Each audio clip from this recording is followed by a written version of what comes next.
Welcome to English 111, Introduction to Literature with a Global Emphasis. This section is online.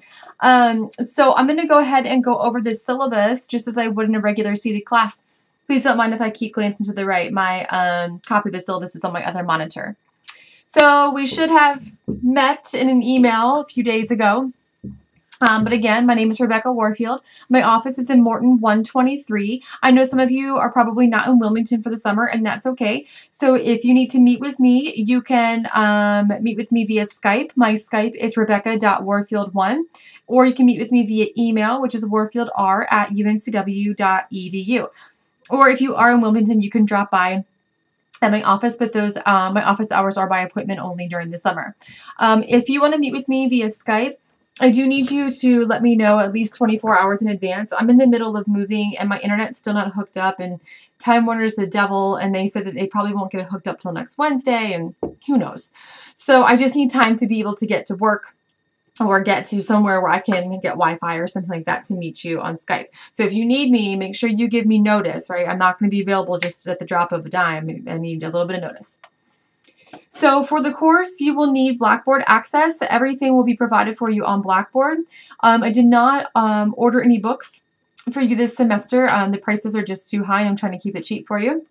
So the selections will be online. All of the reading selections you can find under additional readings. There's a folder on the main Blackboard page for our course. It says additional readings. So you'll need those materials. You'll need obviously internet access. If you don't have internet access, then you shouldn't be in an online class. And your UNCW email. So the purpose of English 111 is to introduce you to various genres of literature, but rather than focusing on American and European literature, we're going to take a step out of the West and explore literature from across the globe. But generally, we'll still be talking about the same, structures in literature, content, themes, stuff like that. It'll just be a more global focus. You can read the course goals on your own time. I just want to get into the course policies here, try to make this video as short and sweet as possible for you. So yes, this course is online, but you still are required to be in class, if you will, each day. So regular summer courses are offered Monday through Thursday, so you need to be logged into Blackboard Monday through Thursday. You will have readings or work due every single day, Monday through Thursday, so you need to be there.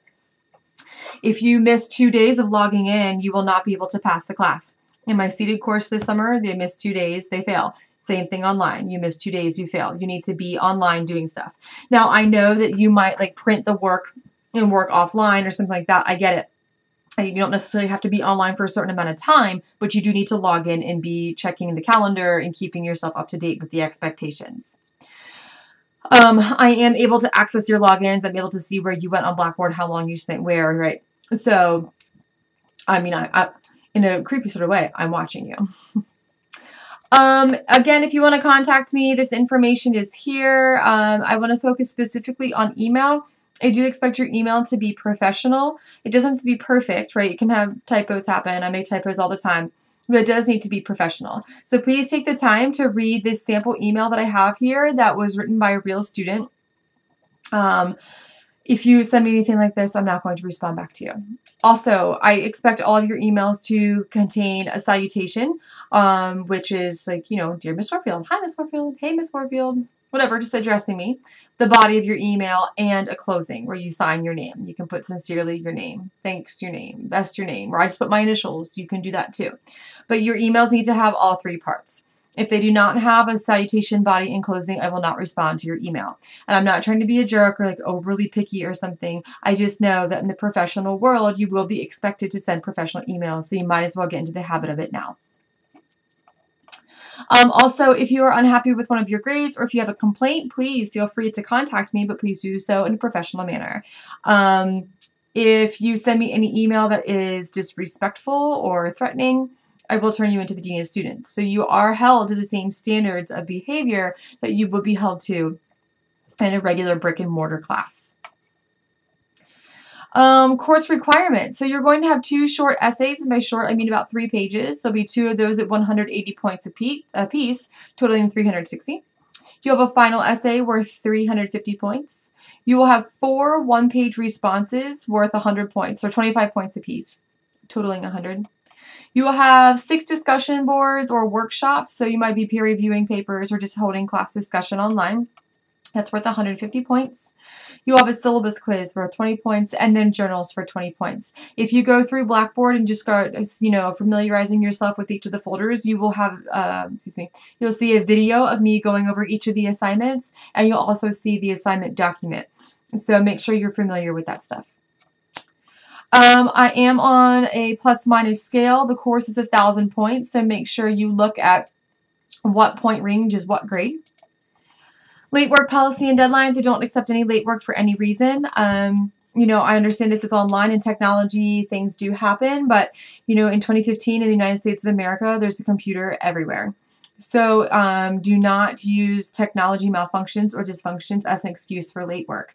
If you're submitting your paper 1 minute before it's due and your internet goes out, I don't feel sorry for you because you really should have been submitting it hours before it's due. So make sure you're allotting yourself plenty of time for technology malfunctions. The next thing on the syllabus is an overview, just very briefly, of what the assignments are. You can look at that on your own time. It's probably more beneficial for you to look at the videos and the overviews on each of the respective folders on Blackboard. Extra credit. If I offer extra credit, you can only get 10 points apiece. Please don't ask for extra credit. You only get it if I offer it. But you will not receive more than 10 points apiece. Excuse me, 10 points over the course of the semester. I'm losing my mind. Formatting. All of your papers, your short essays, your one-page response, and your formal essay, they need to be in MLA format. So I'll send out more information about this later, but essentially MLA format is double space Times New Roman 12.5. And they'll give you more information, but you do need to make sure that your formatting is correct. If you are not using MLA format, you will not be able to pass your paper. I won't even accept it. And you can't resubmit it either. Again, this is not me being picky or being a jerk or anything like that. I just know that following the directions is imperative to success, not just in college, in your career too.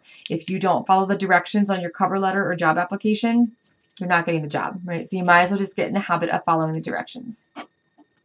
Also, your papers need to be turned in as .doc or .docx file extensions.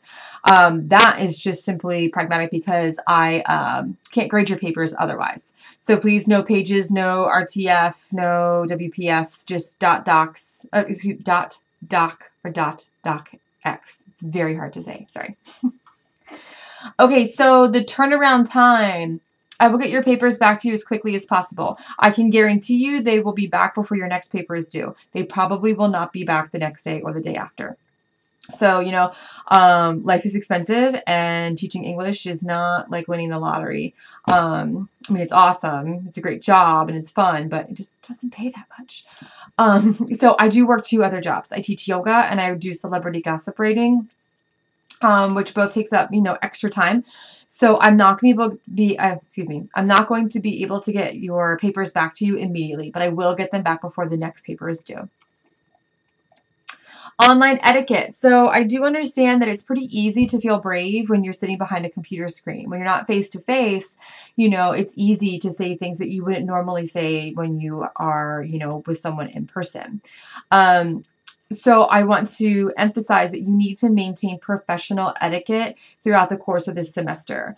Now, I tend to be really sarcastic and I'm free-spirited and I have a really foul mouth. But, and maybe some of you can relate to that. But we should probably try to keep that at a minimum in an online class because sometimes it's hard to understand or decipher tone. So just to play on the safe side, let's just keep it professional. If you are threatening, if you are being violent or obscene or, any other behavior that disrupts the flow of the course, you will be asked to leave the course and you will be turned into the dean of students. So you are held to the same standards of behavior as you would be in a CDA class. You can read the information about students with disabilities, violence and harassment, religious observance, and diversity on your own time. Again, we're already almost 10 minutes here, and I don't know how much longer you want to listen to me talk. Some notes about academic honesty. If I catch you cheating, you will fail the course, and I will turn you into the dean of students. I've been doing this for almost 10 years. I was not born yesterday, and I can tell almost immediately when a student has cheated. So please don't do it. The students that I do catch cheating usually give me some BS about, oh, I didn't know. You did know. You know cheating is wrong, and you know what cheating is. So here's a little story. When I was 4, I was in kindergarten, and I had to take a spelling test, and the word gnat was on there, and that G will get you every time. And I spelled gnat wrong, and I failed my little spelling test. So I had to take my test again. And the stupid word gnat was back on the test, and I couldn't remember it. So I stood up and I stretched out, and I looked at the little kid's paper next to mine, and I saw how he had spelled it, G-N-A-T. I put it on my paper, I cheated, and I'm going to hell. So when I was 4, I was being sneaky about it because I knew it was wrong. I know you know cheating's wrong. If I knew it at 4, you know it now. So don't even try it. Again, you'll fail the class, and I'll turn you into the dean of students. A little bit further down the syllabus, you'll see some information here. It's called a common sense clause. You can read this on your own time. This isn't me being snarky. This is just a little reality check. Sometimes we all, myself included, need to come back, a little centered and kind of see where we fit in the context of the class and what sort of things we are entitled to. So if you will, please read that on your own time. Last but not least, I do reserve the right to make any changes to the syllabus and schedule during the course of this semester, but realistically, we're only in class for 16 days. I don't have time to be making changes. I am a little bit behind because of my move. Things just at my new house, I didn't have electricity, and it was just a mess. So I'm just a little bit behind. So your first week of information will be up, and probably I'll be updating it through the second week, but hopefully, fingers crossed, by the second week of class, I'll have the whole rest of the semester scheduled. I'm sorry for any confusion that may cause. I just wasn't expecting my move to be so complicated, but whatever. So anyways, I know some of this stuff sounds kind of draconian, but I do think we can have a great time. I actually am super free-spirited, and I like to have a ton of fun. I have pink hair. I don't know if you can see it. I'm fun. I'm cool. I hope we can have a good time. I hope you take the information in the course seriously and can have fun with it. It is what you make it. If you have a bad attitude about it, it's going to be a bad experience. If you have a great attitude about it, it'll be a great experience. I hope to talk to all of you soon. Have a great day.